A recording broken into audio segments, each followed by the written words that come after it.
Hello everyone and welcome to another episode from Setting the Tone. Today's all about Thomas Ian Nicholas. I'll be telling you all about that and what that actually means right after this.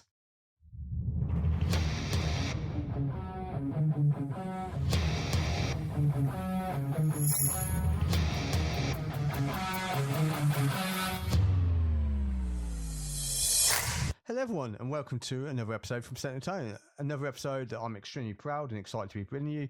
Today's our Thomas Ian Nicholas special. What that entails is I'll be playing you a couple of tracks from his upcoming album called We're Gonna Be Okay, which is out on May the 17th via SBAM Records. To pre-order the album, if you're in the US, UK or Europe, if you head over to shop.sbam.rocks, you'll be able to select which region you wish to pre-order the album from. Of course, Setting the Tone will have the links on Setting the Tone's Facebook and Instagram pages, and Thomas has already got links up on his socials. Feel free to head over to Thomas Ian Nicholas on the web, and you'll find his Instagram, Facebook, and other social media accounts to pre-order that. Here is Same Kids, taken from the album We're Gonna Be Okay.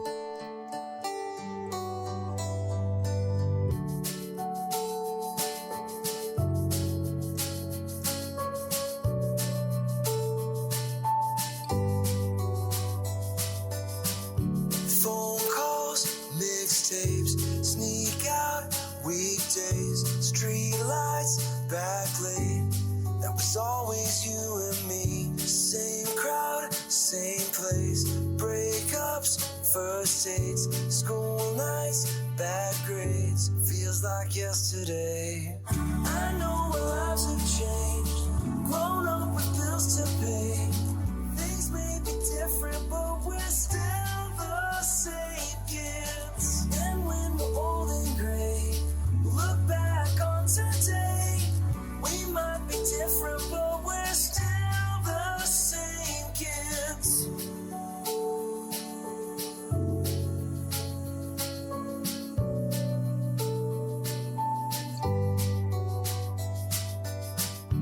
Fist fights, handshakes, blue skies, earthquakes, tough times, mistakes. It's always meant to be. Road trips, memories, first cars, CDs. Those songs we always sing never go away. I know our lives have changed. Grown up with bills to pay. Things may be different, but we're still the same kids. And when we're old and gray, look back on today. We might be different, but we're still the same kids. And even when we had nothing, we made our lives into something. No matter how many years since we were young, we're the same. I know our lives have changed. Grown up with bills to pay. Things may be different, but we're still the same kids. And when we're old and gray, look back on today. We might be different, but we're still the same kids. We'll never change. We're still the same.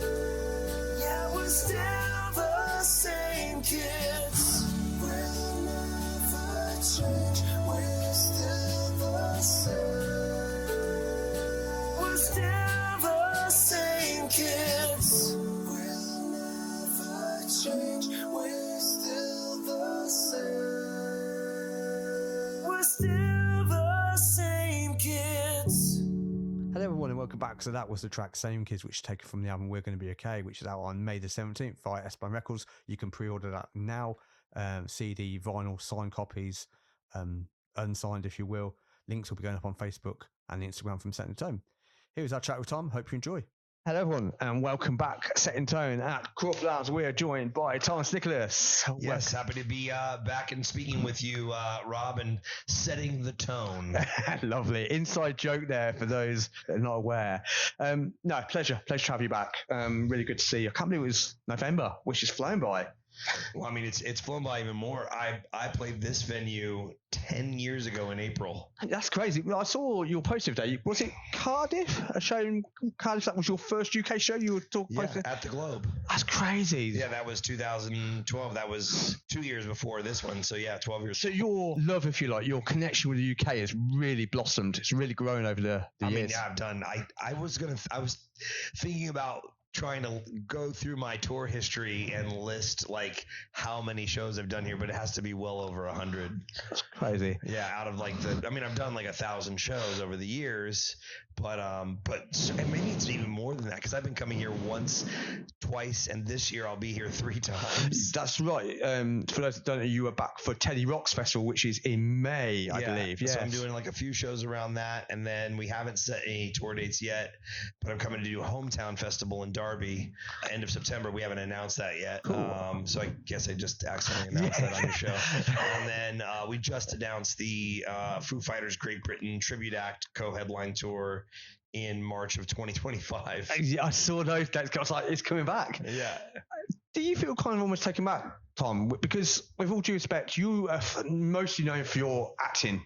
You know, the American Pie, the Rookie of the Year, all of that good stuff.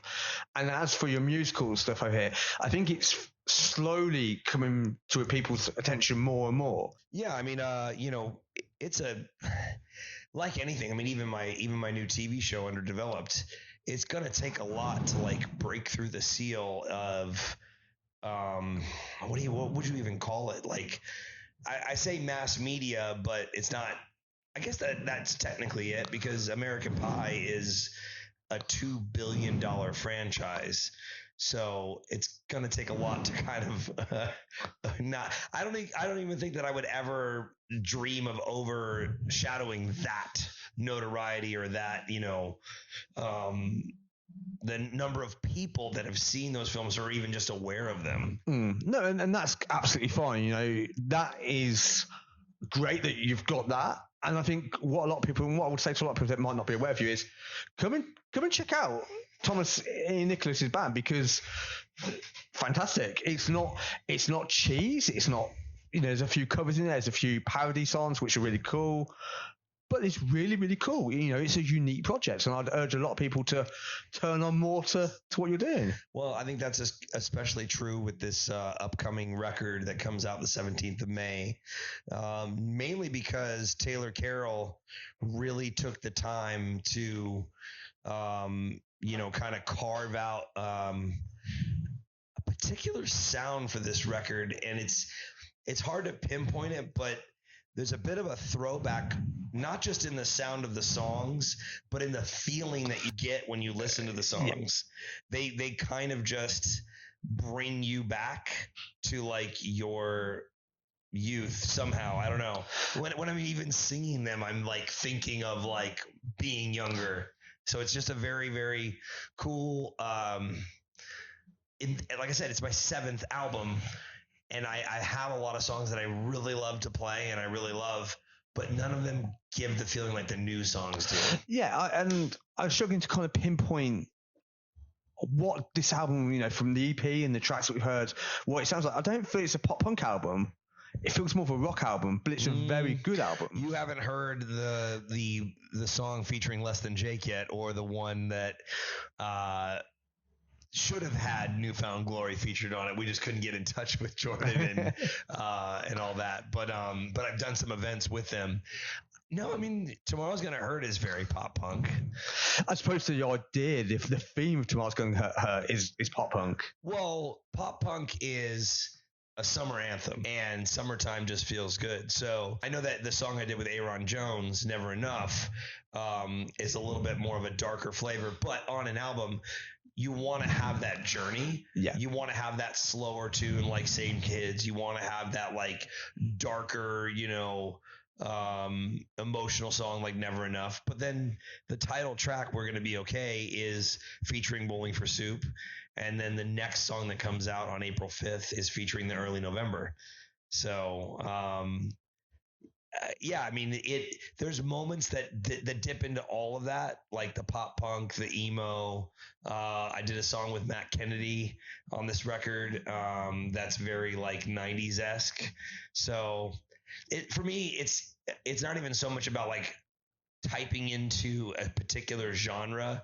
It's just that these songs, regardless of where they sit in a genre specific realm, they just have this throwback vibe to them, which is what in my mind lends me to pop punk, because when I think of pop punk, I think of like driving in my car in the summertime.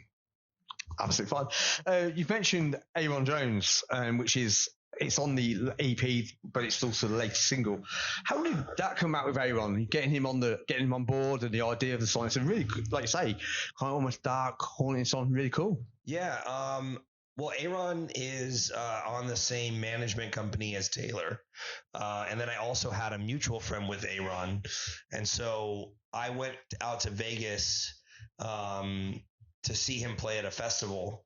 And we just kind of hung out. And then when I was there, we had a good time, had a good vibe. And I was like, hey, I'm doing this new record. Would you be interested in writing a song? He's like, yeah, sure. So he lives in Seattle. So he flew down for a weekend and we hung out in LA and spent a couple of days writing, and then got into the studio and recorded with Taylor. Now that wouldn't be the famous When We Were Young festival, would it, out in Las Vegas? No, that was in October when I dropped Tomorrow's Gonna Hurt. I met Aaron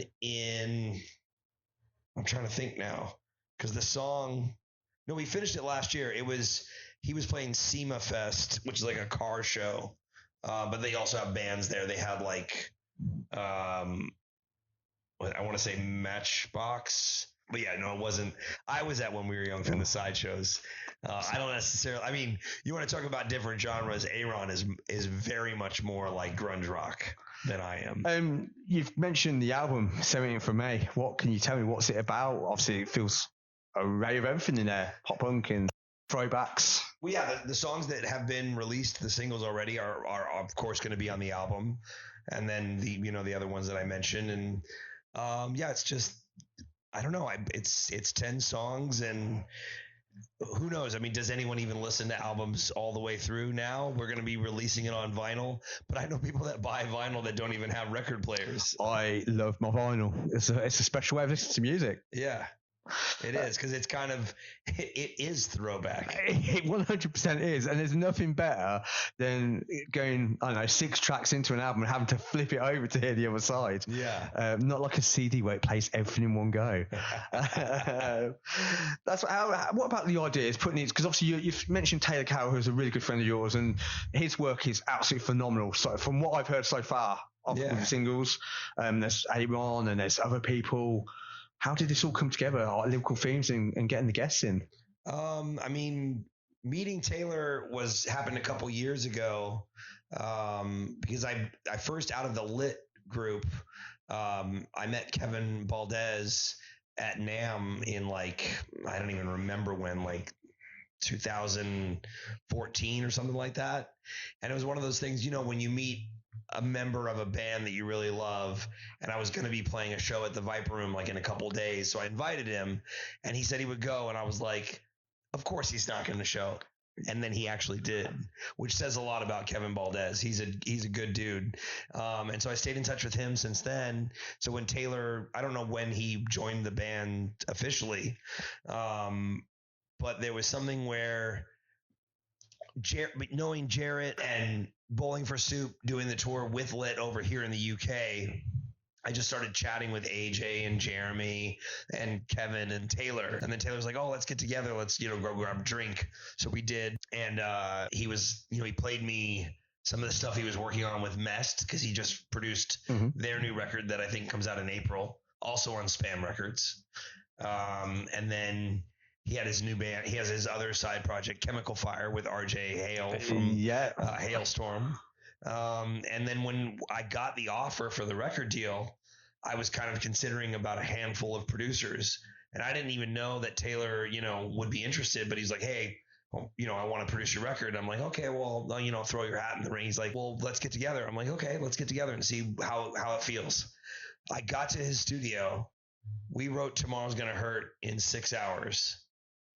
And I was like, okay, you're producing the record. It's crazy, isn't it, how something's just come together, like you say, 6 hours, and then you've got a great song. Yeah.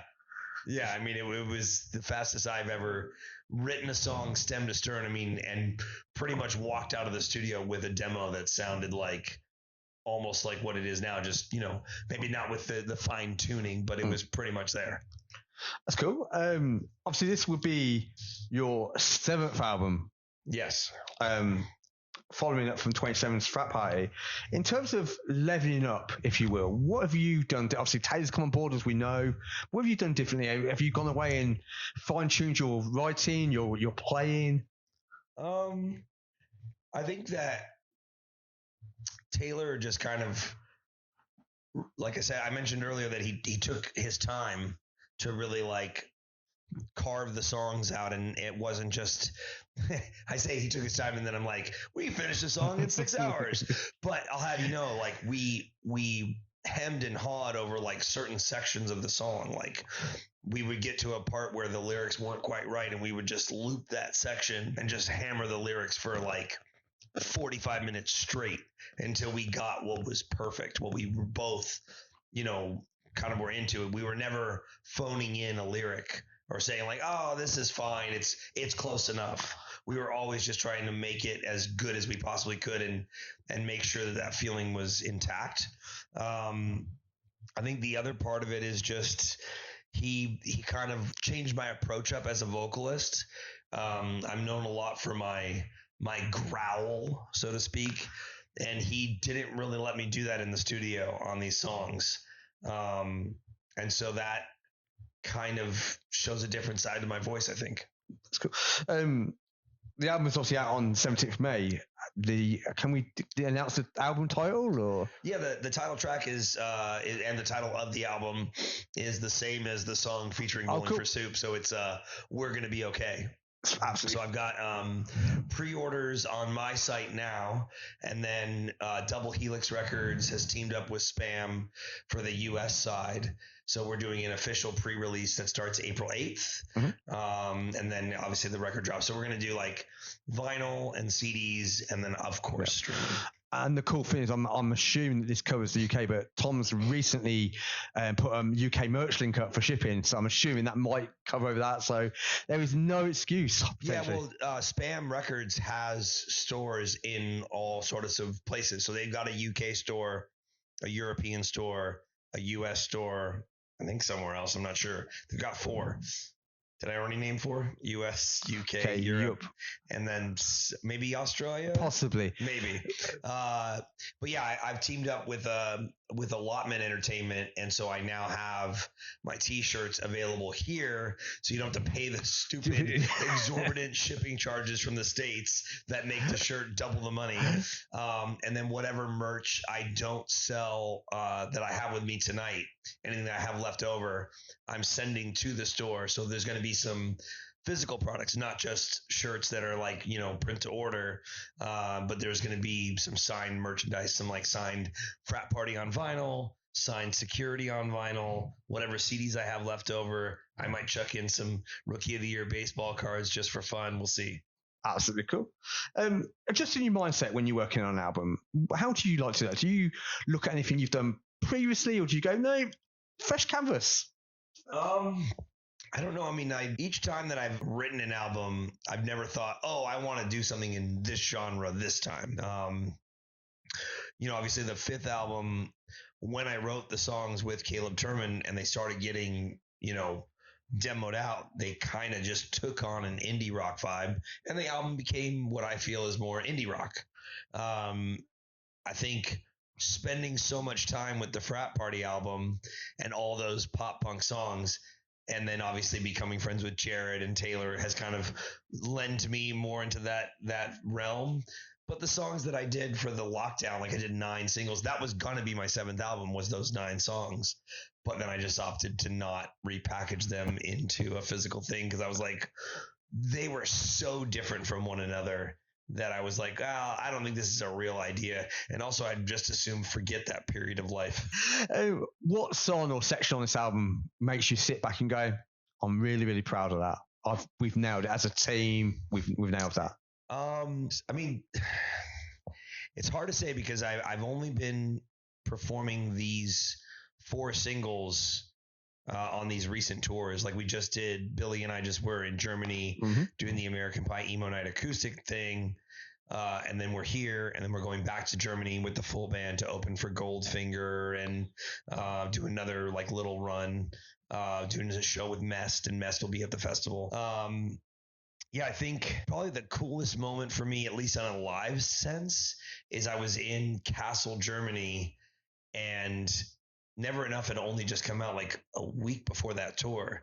We sang that song, and the audience in Germany started singing that song with us. And I was like, there's no way that they know this song coming into this night. It's too fresh. It doesn't have that many plays. Like, I mean, I didn't check the like regional data, but I'm assuming that because the song is more about dynamics and has a lot of repetition, and they were just showing me that they liked it. That was the coolest dang moment. It kind of goes back to the little point I made earlier about being known for your acting, but your music. And that's really cool that another continent is now, on board. They're embracing it more. They're soaking it up. Absolutely awesome. It's a cool feeling for sure. I mean, I never really think about it in those terms of like being known for one thing more than another. I think I'm just very fortunate to be able to do entertainment and call that my quote unquote job. Cause it certainly doesn't feel like I'm punching in and punching out and, just kind of I feel very, very fortunate to be able to do entertainment as my job. We've obviously mentioned about Taylor Carroll working hard on this album. How important is it to have someone like Taylor driving this and collaborating with you and basically keeping the ship on course, making the right moves? I mean, I think it's a collaborative effort all the way around. I think it's just good to work with people that have different strengths. I know how to record, but I certainly do not know anything about mixing. So Taylor's, strength, and I'm not a drummer. So like what he was doing in the rhythm section for drums, being that, he's obviously a drummer in lit, was incredible, and things I would have never even remotely thought of. And then obviously his tones and mixing is outside of my capability. So the important part of that is, working with someone that has strengths where you have weaknesses. And I think that's important for anyone in any kind of creative space. Agreed. Absolutely agreed. Where do you feel this album sits in your body of work? Obviously, a lot of people always say the new one is the best one because it's the new one. But where do you feel it sits? I don't know. I think these songs are really special, and a lot of my friends that I really respect have said that to me without, they're not just agreeing with me. They've just said that to me on their own accord. When I was reaching out to people to write with and have features with, even the people that didn't end up being available for this record, were like, wow, these songs are really like, you're really on to something. Like that was, Tom Higginson from the Plain White Tees, really liked the songs. And, Chris Carrabba from Dashboard, was really digging. Like when we started, we finished the first few singles before Aaron. So we had like, Tomorrow's Gonna Hurt, Same Kids. We had written Better Than Home with Zach Barnett from American Authors, who just happened to pop into the studio to say hi to Taylor. And then Taylor's like, hey, check out this chorus. The next thing I know, Zach is vamping a verse melody. And I'm like, oh, we're doing this right now. Crazy. Yeah. Absolutely crazy. I suppose the really cool thing about that is, like you say, even people that couldn't be on the album for whatever reason, to have their kind of nod, if you will. These are people that, with all due respect, have been in the game musically a lot longer than yourself. Yeah.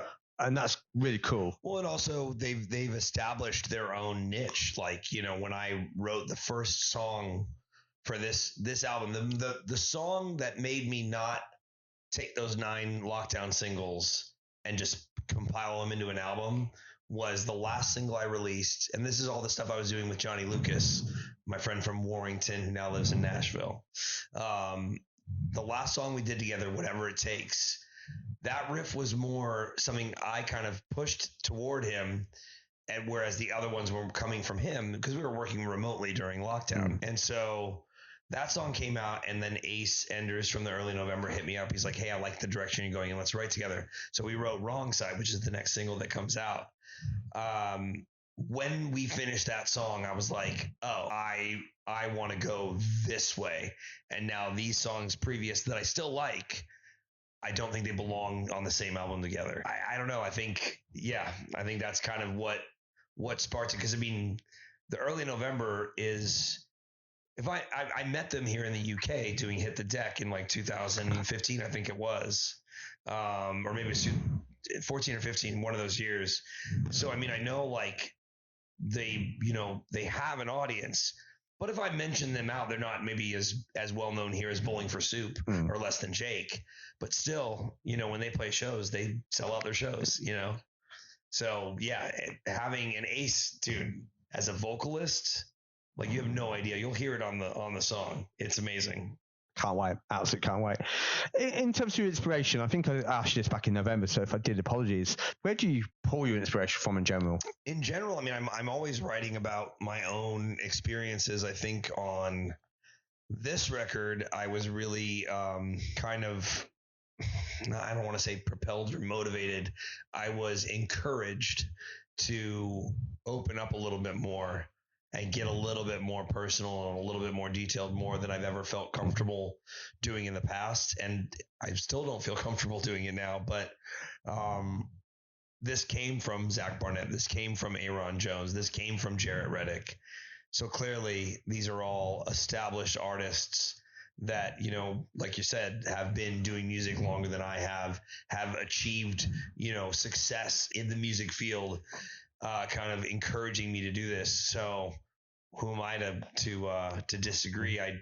I begrudgingly and with all hesitation moved forward with their advice, but I think the result is worth it, despite how it is still tough for me to share those things in these songs.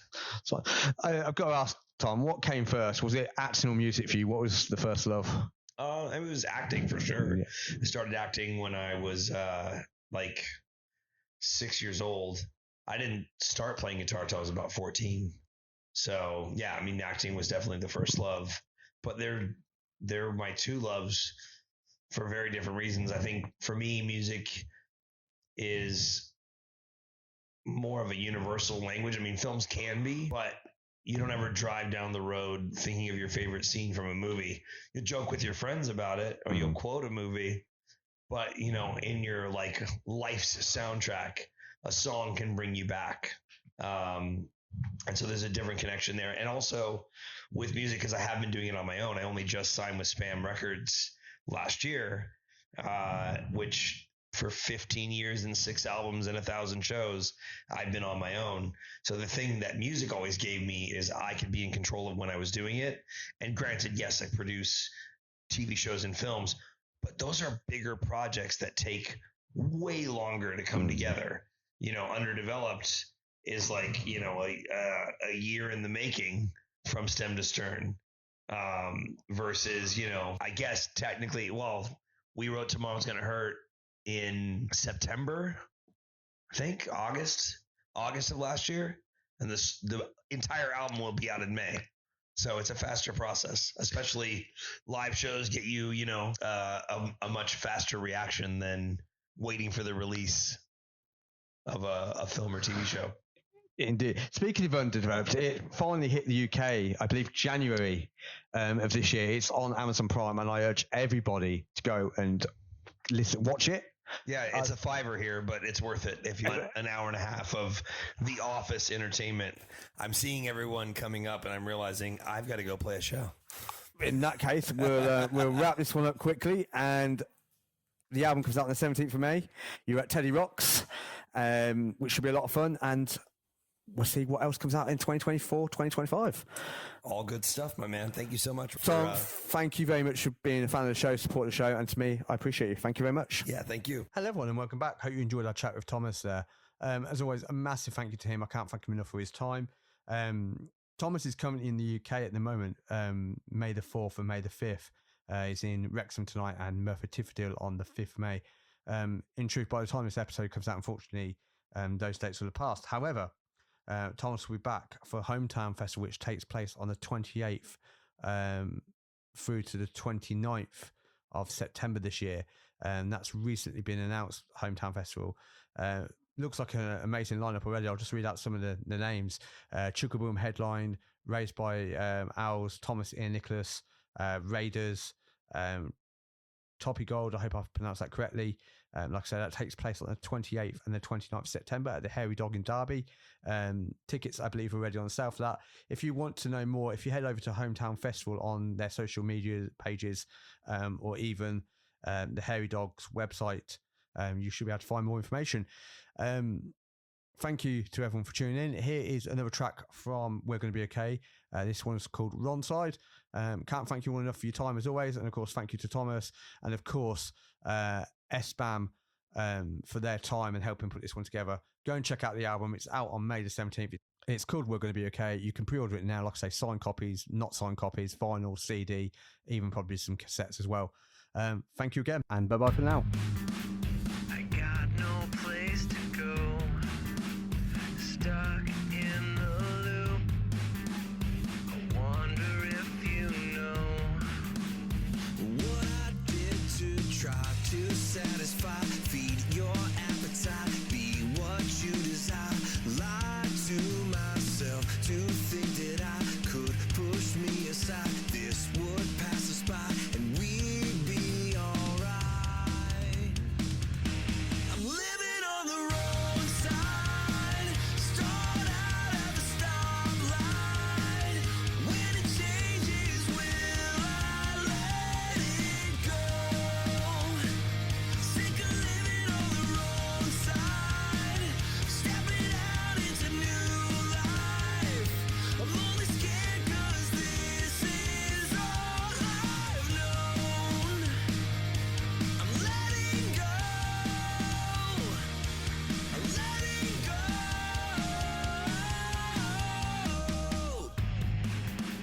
The path in front of me is filled with falling leaves. It's just so hard to see the fears I had to simplify what I feel inside. I'm so terrified. Still, I try to justify how to break the tie. Could not say goodbye. I'm living on the wrong side. Start out at the stoplight. When it changes, will I let it go? Sick of living on the wrong side. Stepping out into new life. I'm only scared 'cause this is all I've known. I'm letting go. I'm letting go. I'm letting go. I want you to know it's more than just the words this time. I want you to know I'm living on the wrong side. Start out at the stoplight. When it changes, will I let it go? Sick of living on the wrong side. Stepping out into new life. I'm only scared 'cause this is all I've known. I'm only scared 'cause this is all I've known. I'm letting go.